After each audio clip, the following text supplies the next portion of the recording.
Hi, it's Susan from Worldpeacefull, and I just pulled that card at random as a prompt for what I would talk about. I thought we'd have a fireside chat, and I think it's not so much to talk about the topic of wisdom, it's more or less just to be the wisdom that we seek. Each person can do it, each person has equal wisdom. There is no one more wise than anybody else. It's just a question of making an intention for wisdom, not to be wiser than others. That's ego. So before I start, I would like to do a short meditation to become still. And you can have a look at the fire behind me and feel a sense of warmth and inner peace. So closing your eyes, breathing in, breathing out. Breathing in wisdom, breathing out joy, breathing in love, breathing out all discord.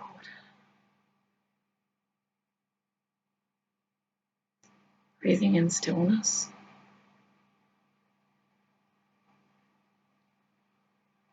Breathing out turmoil.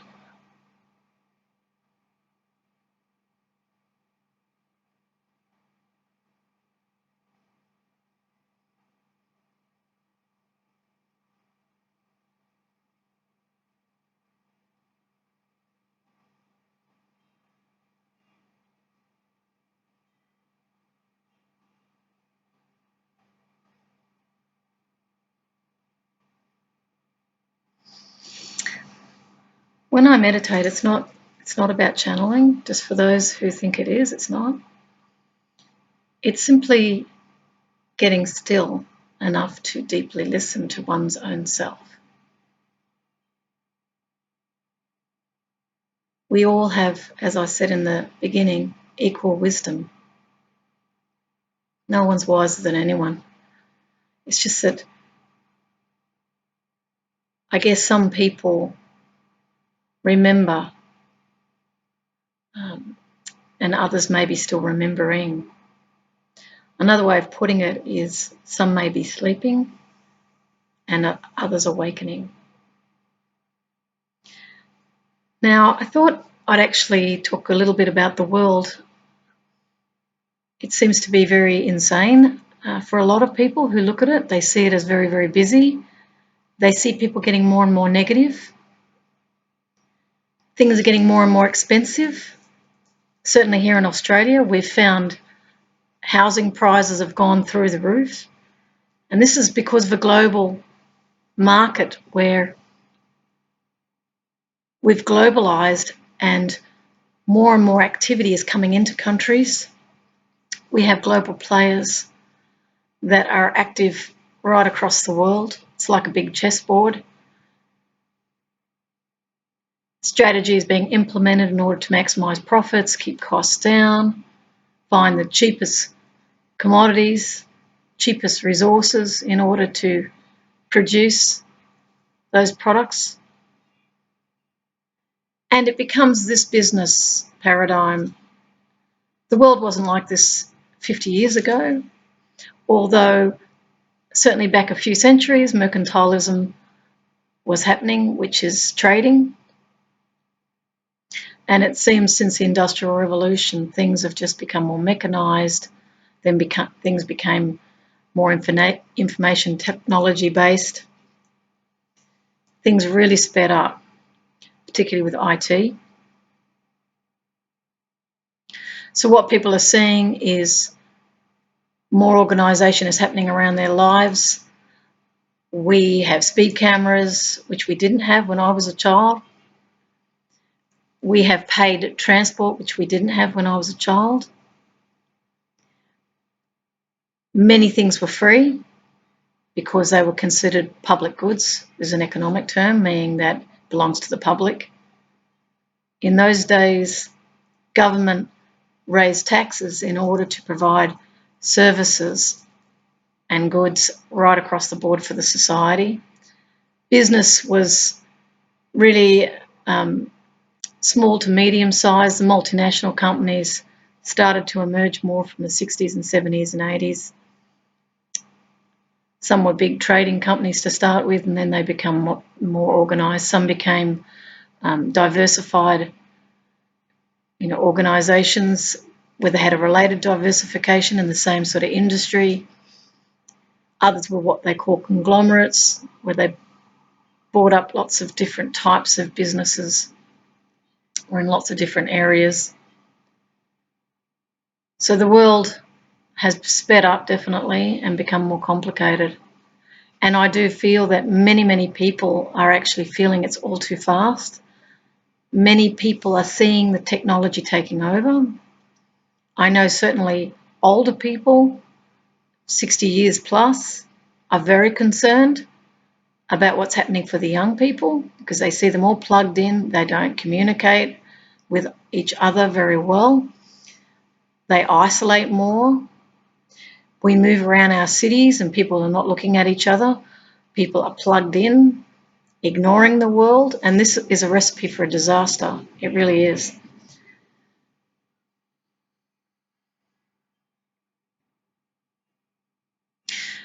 In the sense of psychological illness, it's not natural for us to be isolated. It's actually very unhealthy for us. Self-determination and words like freedom is the natural bounty of the human being. We were born free in actual fact. Many of us don't feel free because of mortgages. Our lives become indebted, and when they become indebted, we feel we have no choice but to work. So there feels to be a loss of freedom. When people feel a loss of freedom, they become more anxious. They feel they have no control over their life because others are controlling their lives. And yet those others who are controlling their lives want more freedom for themselves, but not the others. So for the many, it's a hard life. There's a lot of stresses, a lot of social challenges, trying to bring up children, very exorbitant demands on people's time. People are very tired. This is where you get road rage from. They get very exhausted. The cost of living has gone up. It's more and more costs because as government services have become privatised or corporatised or subcontracted out for a profit, the actual cost of living has actually increased. It's not cheaper, it's more, because when government provided things, it was a cost. It was at cost. There was more relaxation around government. It didn't see itself as a business. Now it does.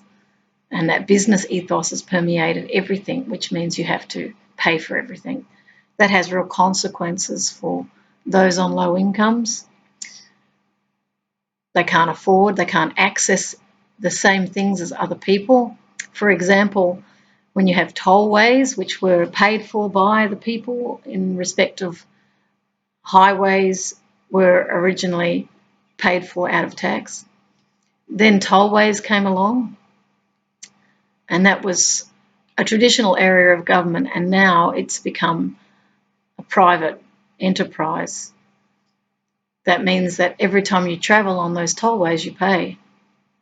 That then means those who are of the lower socioeconomic status can't access those tollways. They have to go through all the traffic. They can't access housing very easily now.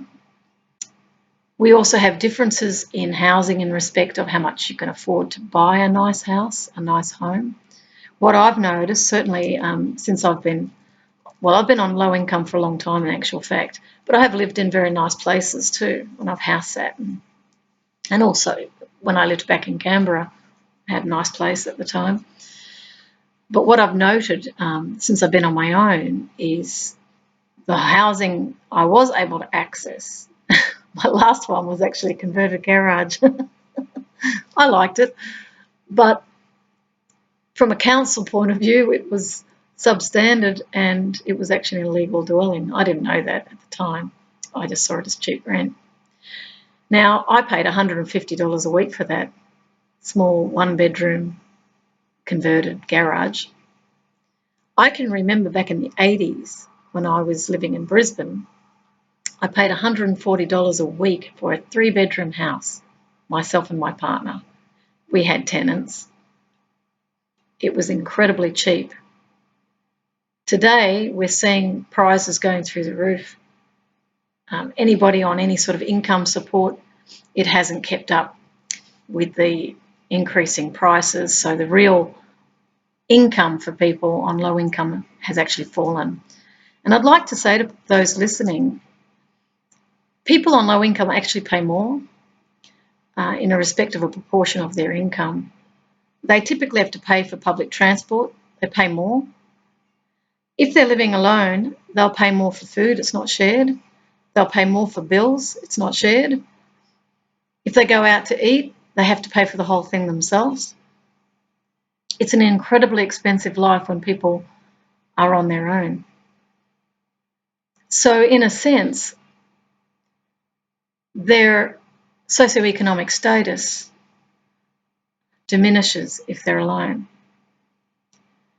And then they might feel somehow that they have failed because they're not in a couple situation on double incomes. They're called dinks, double income, no kids. Those people live very well, particularly if they're professional incomes. Then we've got the disparities in those who are working class, maybe they're trades oriented, cleaners, seamstress, labourers, security guards. I talked to one the other day who said he's on $20 an hour. This is very low. Back in the 1980s, I was paid $20 an hour. It's now 2018. Those on higher incomes, 50,000, 60,000, 70,000, 100,000, 200,000, and those in the status senior management, looking at $500,000 to $1 million. Those are in the global enterprises at the very top, several million, maybe more, in respect of their net worth. So what we see and what we've created is massive inequities across the world. I mean, this is just talking about Australia. You can imagine what it's like in Africa and India and Nepal, in parts of Asia, certainly in the countryside in all countries in Asia. There'd be great poverty. And with poverty comes no access or little access to healthcare, little access to opportunities to express who you are, to really expand in who you are and what you're capable of. I often think about, the incredibly talented people all over the world that never are discovered. Those who could have done a terrific contribution but didn't have the opportunity or the education because of these are barriers to entry in a sense. We call it in economics, barriers to entry. This is typically used if you're trying to set up an enterprise and there's costs involved and you can't afford them, then it's a barrier. But I'm meaning it in the sense really to access equality of life, opportunity. There are built-in structural inequities that render people believing that they're not able to fully express who they are. Now I'm just going to meditate for a few moments. Take in the fireside.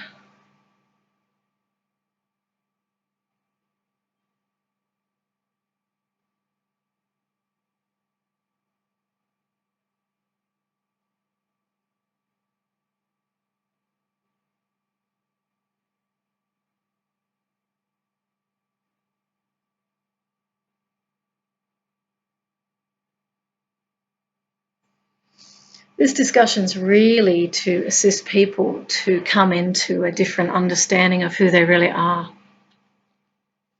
We all come from the same source. I tend to describe it as love, but others can see it as oneness. It's in my poetry often comes up as what, 0 point. No movement would be at 0 point. Stillness is at 0 point.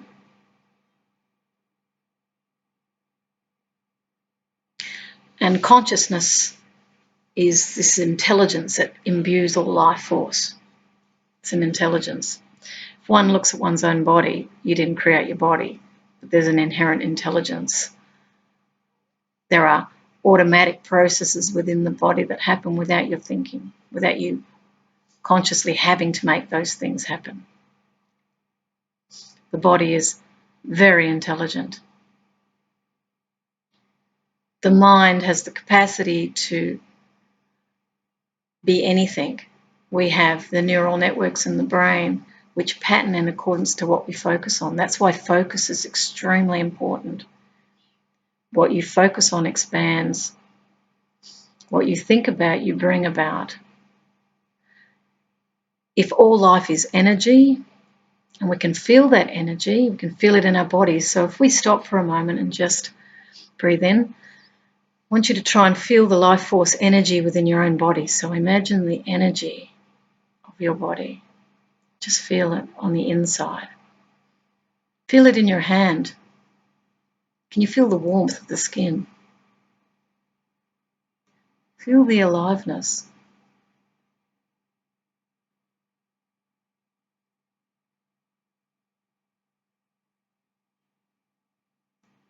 What is energy?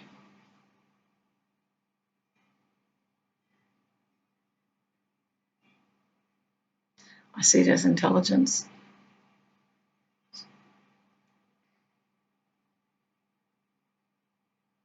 It's alive and it's active. I just thought to look at the fire, the energy, oxygen in the physical world, oxygen and fuel. It's beautiful, isn't it? It's like candles, but you could see that as people too if you wanted to. All lights. Because when a person passes away, people say that there's the body, and the body's left. Clearly, energy's moved from that body, and the body is now returning to dust. So my physical body will turn to dust. Isn't that interesting? I love that thought. I'm not my body. And I know that's true because I've done near-death research and I've interviewed people who've died and come back, and we do go on. I do know that.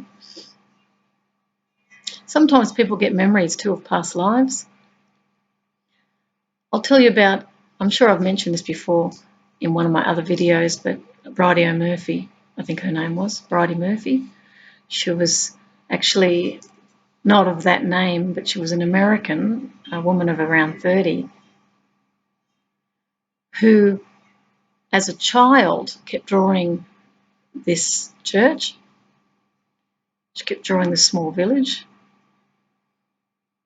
And she was kind of like obsessed with this past life in Ireland. And when she was an older woman with her own child, she was really obsessed with this. And her husband encouraged her to go to Ireland and follow up because she was able to describe it. I'm not sure, she didn't have the name, she had to research it, the place.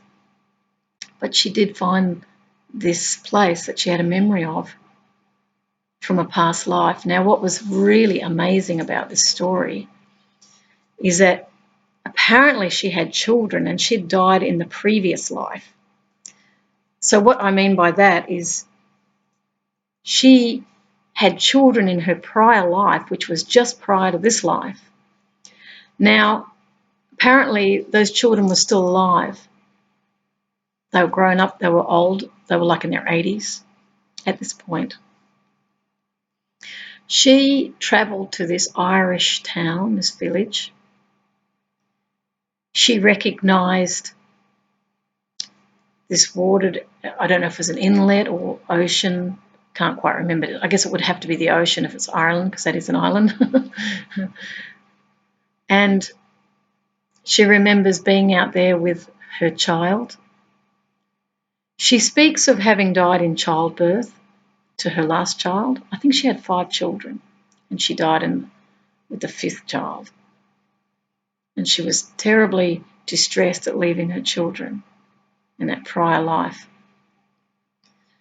Well, as fate would have it, she found the site where her house was. Apparently it was underneath some ruins, but she found it. She then found out what the name of her family was. Once she found the name, she was able to track down her children. Now, apparently in this life, she still had the same eyes. It's just so incredible when you think of it. And this is validated. She ended up finding, I think, she found all her children. There was one, I think, that rejected her, just could not accept that there'd been a past life, not possible. But the other children did, because they recognised her eyes. And not only that, she was able to tell them about their childhood that only they and their mother knew. And they couldn't ignore the fact that they had actually found their mother. Now, when you look at life from that perspective, that you've been here before and that you may come back again, some people might say, I don't want to come back. I've had enough. Hard life. Imagine on the other side that you work out the sort of life you're going to have. You might come in as a woman, might come in as a man, you might come in disabled, you might come in as a soldier, you might come in as a movie star, you might come in as what could be termed someone that's murderer, rapist. You could be incredibly beautiful, you could be really hard on the eyes. I don't like to say the word ugly because I think everyone's beautiful, but that's just my bias. In their own way, everyone has beauty. Anyway, imagine that. Now let's play with this a little bit more. Imagine you've got things you have to resolve and work out in this lifetime.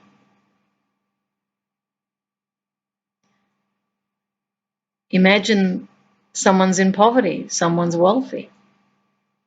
Maybe that someone is experiencing something because they are seeking to learn something about that. I know in my own life, I've certainly been in situations where I've had money and I've seen what that does. I've certainly had the privilege of travelling a lot. I met a lot of people. It's given me a lot of insight. Now, from that insight, I've also had a lot of hardship. And that has only sought to expand my understanding of who I am. If I'm prepared to utilise those experiences as learning to overcome issues, learning to be more loving, more kind as a result of circumstances, refusing to dislike people. I don't even need to refuse. It's actually very easy for me to not dislike anyone. I think I just happen to have that sense of understanding. If I was in their shoes, I'd probably be them. Well, I would be them if I was in their shoes, right? We only know what we know at the point in time. Maybe later on we get realizations and we get them when we get them. So you can't really blame people. They are where they are. I am where I am. And those that perceptually ahead of me are where they are. And hopefully they're being kind looking back on me. So, in other words, I'm not a great believer in sympathy. I'm a great believer in empathy, in the sense of imagining what it's like to be that other. That helps me to then be more understanding, more kind toward that other, even if that other, has problems or what have you. I don't know what that person's here to learn. And that's how I can stay in that space of unconditional love with everyone, is because I don't know what they're here to learn. They may need to go through a life where they don't care about other people. They may need to go through a life where it's pretty uneventful. They may need to go through a life, for example, one guy I met, he'd been on the street at age 10 until he was, I think, 17. He had no education. He survived. Apparently he used to get money out of telephone boxes to buy food. Sometimes he stole food. He said he moved around a lot so he wouldn't be detected. This is a 10-year-old surviving on the street. The mother apparently didn't want him. But later on they reconciled. But when he told me his story, I was like amazed that someone could survive. He used to sleep under bridges. You know, he'd find places to sleep. He didn't want to be molested, so he kept moving. And he survived. He ended up getting an opportunity to work in a factory. From there, he got opportunity to learn skills, trade skills. He got apprenticeship. He ended up detailing cars and selling them, and he became a millionaire. This guy is really great with his hands. He can build anything, fix anything, multi-skilled, learnt from life to survive. And when I met him just recently, he said he wanted to be alone. He didn't want to get into relationships anymore. And he wanted to know who he was, who he is. And I smiled at him and I said, I'm the same. I don't want to get into relationships either. I want to know who I am. And I sung the praises to him of being on your own. I said, don't see it as, a bad thing. See it as a great thing. To know thyself and be true is the whole point of life. And I said, just go with the flow. Learn to go with the flow. You don't have somebody telling you what to do here. You just follow your own rhythm. You don't need other people to make you happy. I said, you've got to learn the happiness from within. Be happy, then you can love someone. See, I don't believe in people making me happy. No one can make me happy. Only I can make me happy. And I know that actually from clowning. I remember, maybe this sounds a bit funny, but I didn't mind if they weren't happy on the basis of me coming and joking and laughing with them. Because my attitude was, I'm having fun and I'm going to share it. I didn't go up to them because I wanted them to laugh at me, so I felt good. That's selfish. It's not their job to make me happy. And I often said that to people who came out in the street with me is, we're not here to make people happy. We're just here to be happy and move from there. And that's what I've learned. And the clowning was actually probably my greatest teacher in terms of wisdom. I'll explain what I learned. I learned that when you're a clown, you don't think, because it's so busy. I've got, hundreds of people moving past me very rapidly. And I'm sort of, catching their eye.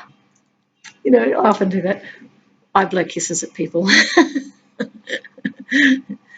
to see you. I do that, And hello, gorgeous. I often say, hello, gorgeous. How are you? And I go, oh, I love that. I might say something like that. I always see something I like, always. And see, I get used to looking at people and seeing what I like. I never, ever, ever look at someone and look for something I don't like. Never. I always can see something I like, always. And so for me, it orients my consciousness towards looking for things that I love. So for me, the world turns up beautiful. I'll give you an example of that. I remember I went to Confest. Someone actually saw me in the newspaper and they offered for me to come to Confest. Now, for those of you who don't know Confest, it's kind of a big festival. You camp. It's in New South Wales. And I think it's New South Wales from memory. I think so. Or it's close to the border. Anyway, I got asked to go and I decided to take my car, so I drove behind this guy and set up camp there. Now, I dressed as a clown because he wanted me to clown there, so I did. But the first day, I was just dressed normally and, just check people out. I could sort of be a bit incognito, a bit quiet, just observe, which I love doing as well. I don't always like to be the centre of attention. That's why I love being alone, because I can observe without any stimulation. I can just move through life in a very peaceful way, and I actually enjoy that. But when I dress as a clown, it's the total opposite. Suddenly you're the centre of everything, and you actually can't just go off and have a cup of coffee. You can't. Everybody's interacting with you, so you start to be very hyper aware of everybody. And I tend to have a way about me where I can't sort of let anyone walk past without being noticed. So I look into everyone's face. I acknowledge everybody is what I do. And I do that because I see value inherent in every single person. No one has no value. I don't care what they look like. I don't care if they're old. I don't care if they're alcoholics. I don't care if they're drug addicts. I only see people, and I look for an opportunity to bring light and laughter and love into their existence, even if it's for a few moments. I want them to feel loved for a few moments, and then I move on. If they seek to interact with me, I flow with that and I mirror that. If they want to dance, I dance. If they want to joke, I joke. If they want to sing, I'll sing. It's like that. And you just mirror whatever life presents to you. And this is the real world. You are literally a dancer. Every single one of you are dancers.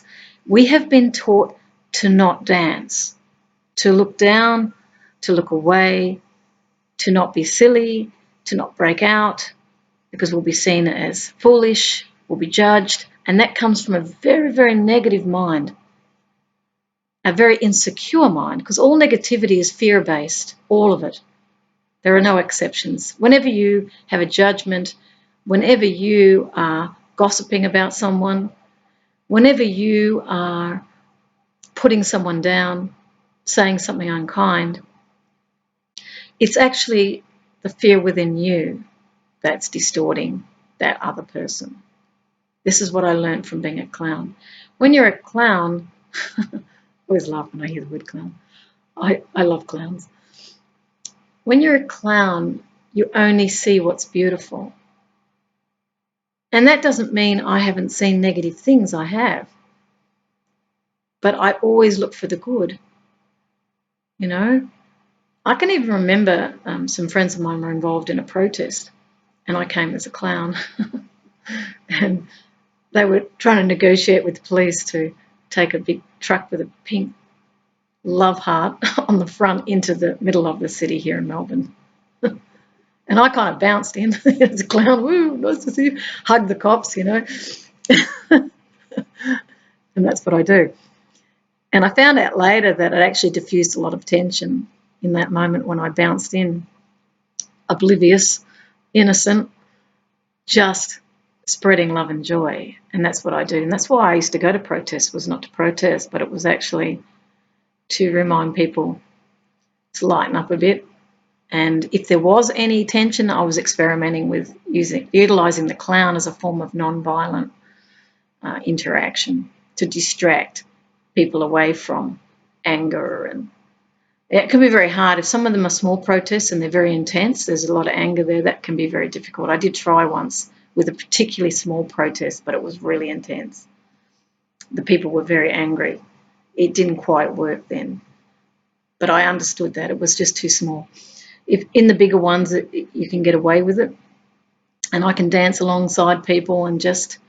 Now, I also hug the police too, like I love everybody. I want them all to get along. I have tried to negotiate police and activists getting together and actually working it out in the interest of democracy. But unfortunately, I didn't find the willingness was there because of perceptions.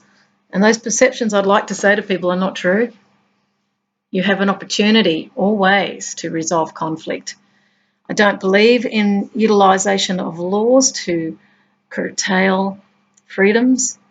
I believe we need to use conflict resolution. We need to learn how to resolve problems. That should be the first thing we're taught as children, is how to resolve a conflict. Go up to someone and talk to them. If you can't talk to them, find a means to communicate to them, but in a way that's non-violent always. Because you're not there to harm anyone. It's to do no harm is one of the central precepts of this work that I do, which is peace. So going into the wisdom, which for me takes me into the peace area, inner peace creates outer peace.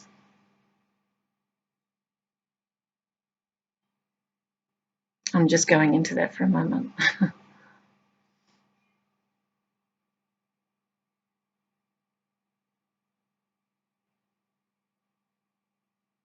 It's the ego that gets triggered. Whenever you're in your ego, you're offended. Whenever you're in your ego, you're angry. Whenever you're in your ego, you feel superior, or you may feel inferior or inadequate. You react. You don't respond. The inner peace work is to become very aware of the ego and the selfless aspect of ourselves, which is where we all join as one.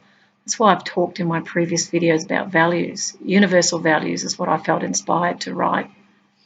Real hope is what I've talked about in the past, which is responsibility, empathy, awareness, love, honesty, oneness, peace, enjoyment, and service.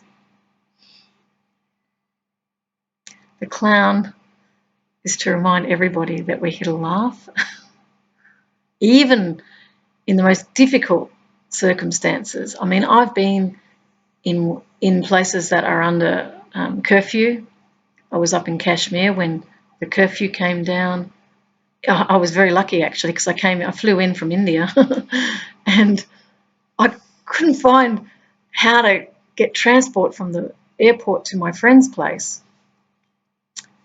I ended up, I don't know what it was. There was a delay. There was some delay, and I ended up going outside and I found a taxi place and paid some money, and I got driven to my friend's place. He even rang her on the mobile to check where she was. I love the informal approach.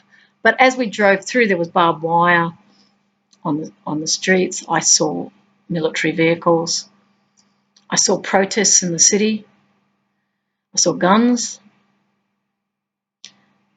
And I was in a place that was the jewel of Asia. This was like the Switzerland of Asia. This is Srinagar. It's where I was in Kashmir. Then as soon as I got to my friend's place, 5 minutes later, the curfew came down, which means no one can leave their houses. Now, some people in the city there were in high-rise buildings, so they couldn't get out for days and days. Some of the curfews go up to 50 days.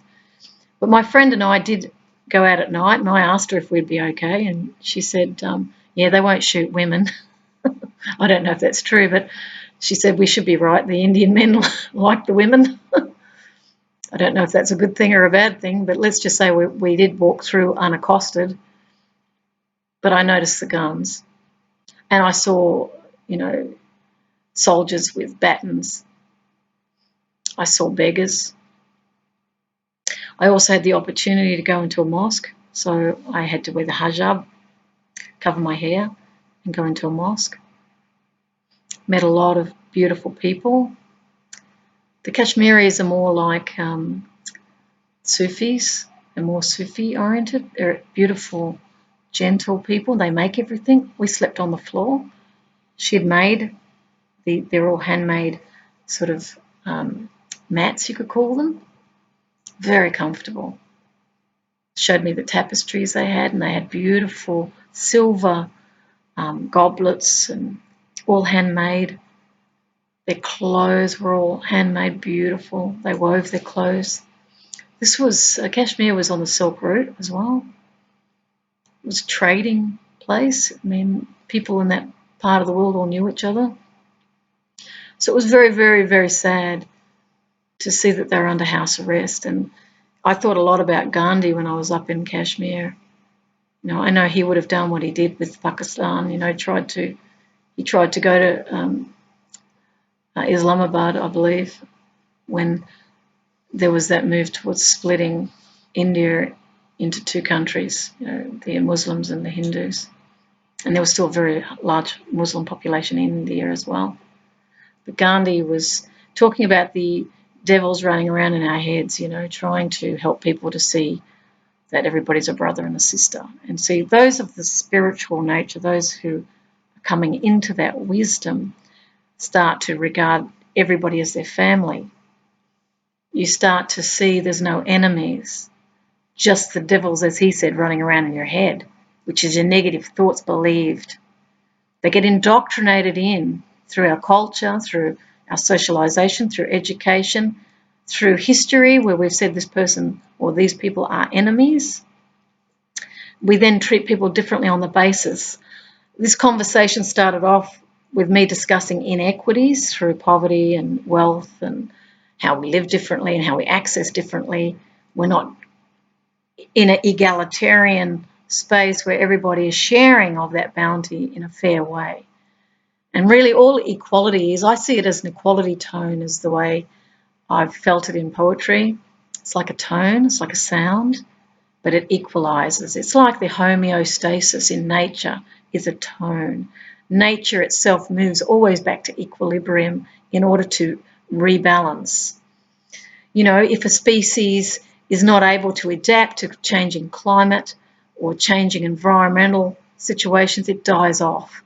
So nature, will favour those species that are in harmony with the environment. And the same will apply for human beings too. Nature will correct if we don't find a way to harmonise within ourselves, which is nature. I often talk about this. My blog says peace is our true nature, and I mean it is truly our nature. It's not just being a peace activist or a person trying to fight for peace. It's not possible. It's about finding the peace within, which is loving what is. Now, what that means is it's not saying when I see the great inequities in the world that that's all fine. It means I stay in peace. I won't give up the peace for the discord that I witness in someone else's experience. I have to start with, in my experience, I am where I am and I'm at peace. In that zone of peace is that zone of stillness, and from stillness wisdom arises. Solutions come. If we're panicked and angry and fighting, that wears you down over time and you feel more disempowered. It's the disempowerment that makes you fight for justice. I just want to meditate a bit on justice.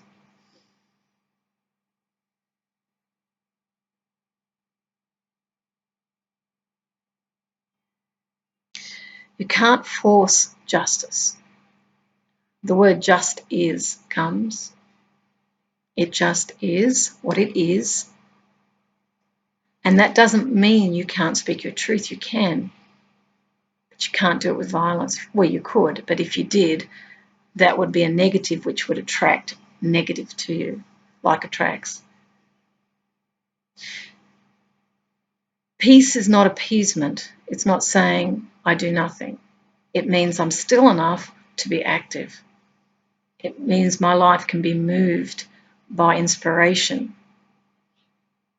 I mean, I've worked hard these last 20 years. I've worked extremely hard. I've worked 7 days a week pretty much, unpaid, because of the inspiration that I feel to do peace, to learn peace, to experience peace, and to extend it. And that doesn't mean I don't have moments when I'm angry and I cry and get frustrated, or I do. I certainly haven't fully achieved my goal yet, which is full inner peace. That's my goal. I'm still learning, but I'm getting there. I'm making headway, let's say. So I've spent my life working on peace pretty much since 1998. That's when I dreamed I was teaching peace. And my life was never the same from then. I was an analyst back then, trained as an economist. When I had the dream, it catapulted me out of what was the mainstream life, and I moved into a completely uncertain reality. And I remember back then everything became uncertain for me. So I've had uncertainty for more than 20 years. Uncertainty every day. I have no idea. So you move into the I don't know mind, as distinct from the I know mind, which would be the mind that's got everything under control. It's got its income, house, wife, children. There's a routine happening. It's the same routine. It all feels, their world feels controlled. There's nothing spontaneous coming in to upset the apple cart, so to speak. Whereas my life, when I had the dream of peace, it completely changed. My partner went, relationships went, my home went, money went, and I found myself in an interesting space of uncertainty. I had no idea, and I did a lot of thinking. I was trying to work out where I was going, who I am, what to do next. I became very creative as a result of that, because you have to become creative when you're in that space of uncertainty. You're constantly working on things, constantly. That's why I worked for 20 years, and it's been hard work. I've done a lot of work, and I still feel I've got a long way to go. Nonetheless, that creative edge that I found myself on, which is spurred on, if you like, by the insecurity and uncertainty that I lived in physically, never knew where money was coming from, moved a lot. I probably moved more than 20 times in my life. When I travelled around Australia, I was obviously moving constantly for 3 months, moving every day actually for 3 months. And I travelled alone, had a tent, met a lot of people on that journey, trusted life, had no money if my car got into trouble or if I got into trouble. I had no way of being rescued. But I took myself off that ledge. So I often use the symbolism of the clown, the fool, stepping off the ledge. Well, stepping off the ledge is stepping into uncertainty in truth. It means I have no control. So in a sense, I didn't mean to do this, but I found myself constantly stepping off the cliff of certainty, had no idea. And that is the most creative space to find yourself in, because it's you create from there. It's not like a routine where it's rote and you just keep doing the same thing. This is, you make it up every time, and you're very alert because your mind doesn't sink back into the routine and switch off into a beta state. You're in an alpha state. You're highly alert. So it's very good in respect of aliveness in your life. You don't turn off. You don't switch off. You turn on. So even if I'm on public transport, I'm doing some jumps here, I'm very alert. Who's there? What are they doing? I see them on their phones. I watch them. I look at them. I may smile. I may talk. But I will not join them. I'm not going to join them in that routine. I remember when I was in London and I saw people stepping over the homeless in the London Underground, I thought, I'll never, ever going to let myself be comfortable with this. I'm going to stay in discomfort around this. I'm not going to get used to it because I don't want to say this is fine. I would like to see all homeless people housed. So I'm going to now jump back to travelling around Australia, living in uncertainty. It was the most creative space. Someone new came to me all the time. I met people from all walks of life. I blogged continuously that journey. You can look at my blog on aus.worldpeacefull.com.au. So that's Travelling Australia. My blog around the world was the same. I literally stepped off the cliff, and I did it because I was a world peace clown and I figured I should travel the world, and the money came. So what I've learned is that when you put intent into action, the money comes. I had money turn up I used it for the trip because I wanted to step out of my comfort zone. I wanted to travel the world alone. I wanted to see what happened. People were fearful about me doing this as a woman on my own, but I found that there was nothing to fear. If anything, I became more peaceful and more loving. And I found the world mirrored that back to me. People were very quick to help me. Even language barriers you can overcome because people can communicate, because we're all the one family. We actually understand each other. You can do it with gestures, hand gestures, maps. I was amazed at how wonderful human beings are, beautiful. And yet you look into the media and it will tell you the opposite story, which is not true. I really want people to understand this. Turn off the television. It's not real. It's not true. It's what we would call control frequency. Keeps you in a state of fear.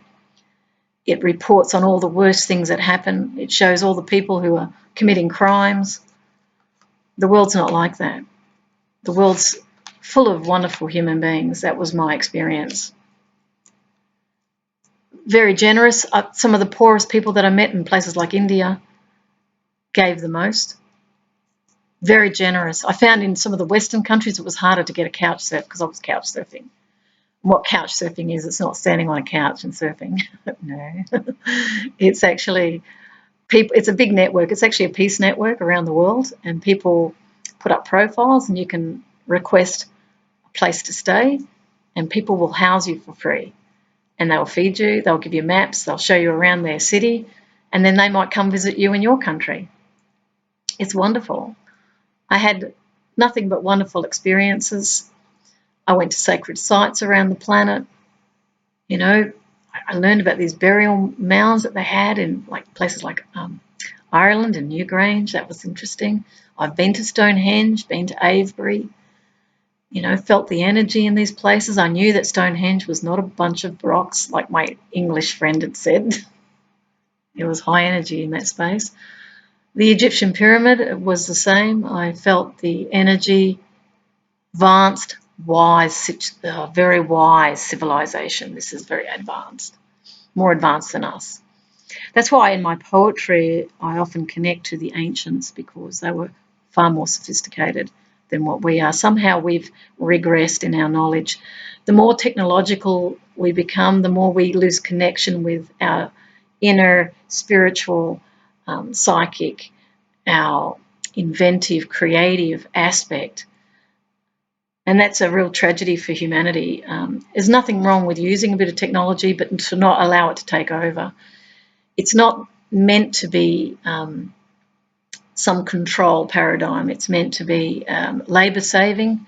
I studied the Leisure Society, which was about IT, and ways to free people's time up so they can actually find out who they really are and really live to their full potential.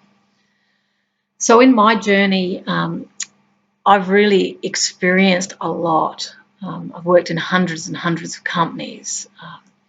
I worked with Christopher Skase for a while, and it was really interesting. In his offices, they had spiral staircase, goes all the way to the top, and there were Egyptian artifacts, actually, that were from Egypt. They were real.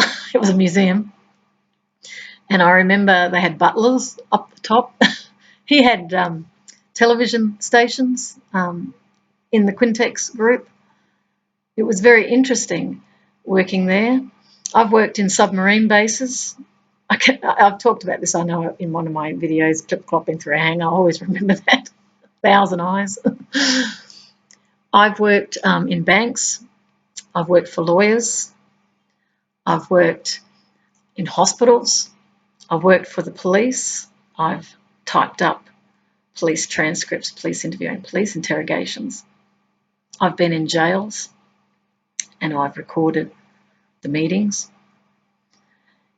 I've been in so many diverse experiences. I've worked in a children's channel, satellite channel.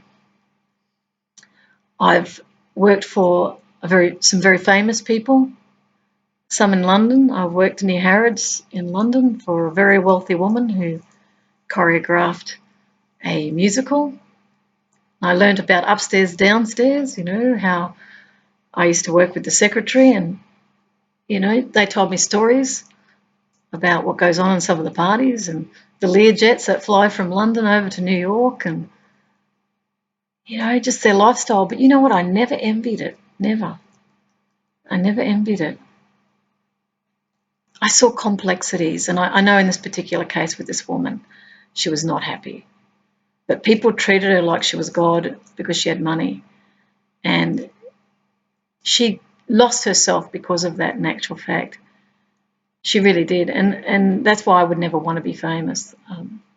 I'd much rather be incognito, or, you know, I wouldn't want everybody to know about me unless it was for the higher cause of peace somehow. If it was to lead as an example and perhaps inspire people to another way, then I might accept it. But it's not something I'd ever strive for.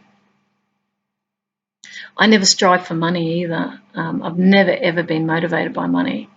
That's not to say I don't like money. Of course, it's nice. I like to spend it on people.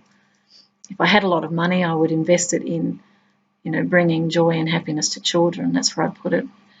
I would teach them peace. I would teach them about my life, what I've done, and how happy I am.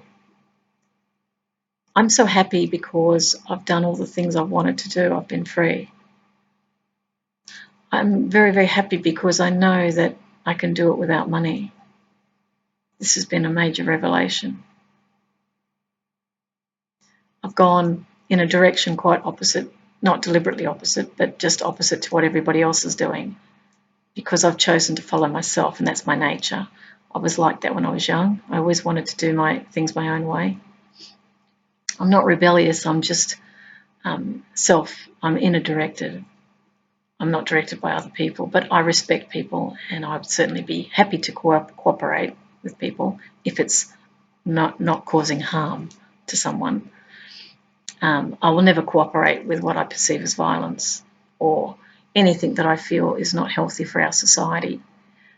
You know, I've had opportunities in the past where I was offered work, for example, to work for a scientific organisation here in Australia to commercialise scientific technology. Would have been a great breakthrough in my career. I would certainly have become wealthy through it. But there was genetic engineering involved, and I couldn't do it because my inner feeling was telling me that you can't alter the genetic blueprint of the planet as a consequence. When I was at a permaculture farm in southern France, when I was woofing there, that's willing workers on organic farms, for those who don't know, I was on the permaculture property, which this environmental scientist had built herself. She was French. And next door was a monoculture. It's in my blog. Some people might have read it. And I just saw it was lifeless. The monoculture was lifeless. It had been harvested. Now, where I was, there were butterflies and birds. There were herb spirals. The permaculture method came from Australia through Bill Mollison, who was a CSIRO scientist. He's a government scientist, and he used to sit in the forest and observe nature. So he built his systems by observing how nature worked. She had designed her gardens from Bill's system. They make food forests, so you can live for 10 years without very low maintenance. It's very popular in India now. They're using permaculture a lot. It's very harmonious with the nature. I saw it. It struck me really profoundly when I was on this property. I have talked about this in my blog as well. I remember this lady asked me to go to the pond and pull out plants.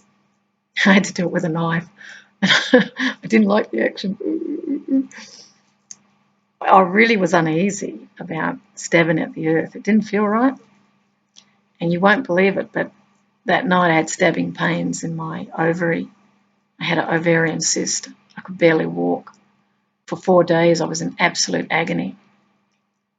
And I somehow associated my action with the nature, with the ovarian cyst. Now someone could say, well, there's no relationship. Psychologically there was, and I wasn't lost on the metaphor. What I do to nature, I do to myself. If I hurt people, I suffer terribly. Therefore, what I do to another, I do to myself. Everyone's doing their best based on what they understand about who they are. We're all different. We can't expect people to think like us. The minute we do that, we suffer because they simply are not aware. You cannot come to awareness before your time. You are where you are and you're meant to be where you are. And every place is perfect where you are. You don't need to be anywhere else. Just be in the moment of now. In the moment of now, which is right now when I'm with you, this is perfect peace in this moment. There is no drama. If I go into a future, I start to either worry or I lose the present moment. If I go into the past, I'm dragging it back and I'm losing the present moment, which is my life, which is right now. This is why many of the teachers that are coming along today are talking about living in the present moment. You attract what you fear is a very big one. If you keep focusing on negative things, they come to you. For example, I never meet someone that will return to you. Or people can't be trusted. People are dangerous. I watch the media and everybody is out to get me. Everybody's out to rip me off. You will fulfill your own prophecy. If I go walking at night, I'll be attacked. I mean, I was told that today by someone where I'm staying right now. They reckon there's a few druggies around. Well, I'm tempted to go walking. I probably will. I like blowing up myths. If I got attacked, oh well, it's an experience. There's no point getting fearful of it. Another thing I know too is that your life unfolds the way it's meant to. So if I'm meant to be knocked off the mortal coil, as I call it, that'll happen. If I'm meant to be here, I will live out. Byron Katie says we all die on time. Not a minute too soon, not a minute too late. You die on time. Now, I met someone who I interviewed who'd had a near-death experience. She said to me that when her partner, her husband, had died and he came to her, and she said, I mean, I laugh at this because even I found it hard to believe, but she said there was a register on the other side and her friends' names were on it who were going to die, the precise time. And her husband, in his out-of-body form, came to her and he told her when they were going to die, and they did. They were listed on this roll. I have no idea what that means, but how interesting is that? She used to go out of her body. That was a gift she had. And so when her husband passed, he came to her. You know, it was pretty remarkable. She was able to travel in an out-of-body state. And this comes from the premise that our real self is not physical. Now, if we're not physical, if we're more than this, then there's nothing to fear about living this life. Do the best you can as you can. You don't have to be a world beater. Just be who you are. That's the real message of this talk that I felt inspired to give today. I talked about wisdom. I pulled another card on abundance. I'm just going to read it. I've got enough light. See if I can read it in the light. I'll have to get close. Sorry. Hang on. Abundance. Love. Oh, it's really hard to see actually in this light. I might put it up. I'll put it up. You can read it yourself.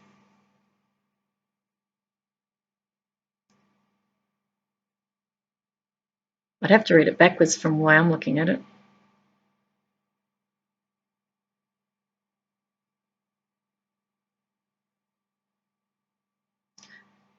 Looks like a foreign language because you'll see it the right way up, but when I look at it, when I do that, I can't actually see it. But the true abundance is not being wealthy. True abundance is generosity. It's knowing that you actually within yourself have plenty to give. Now, even in the poorest situations, you can give a lot. I give my time a lot. Whatever I have, I'm happy to share. I may not have a lot of money. I literally live on what I have every week now.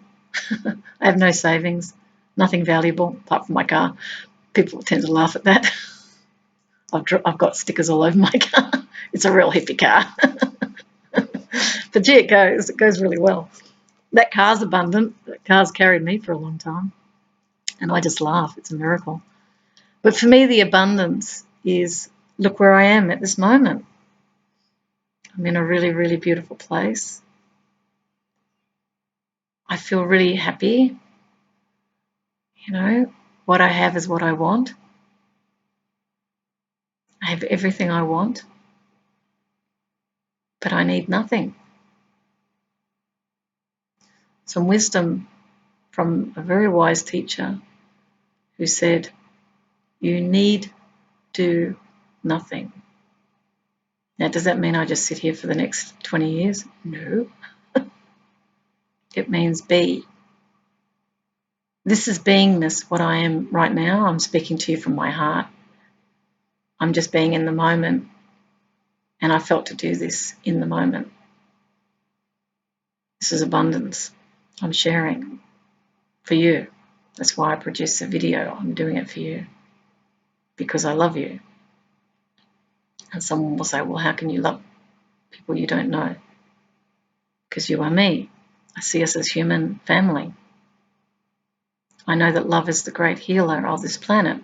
You want to stop terrorism, you have to learn to love your enemy as yourself. You have to learn to love yourself and no longer see yourself as the enemy.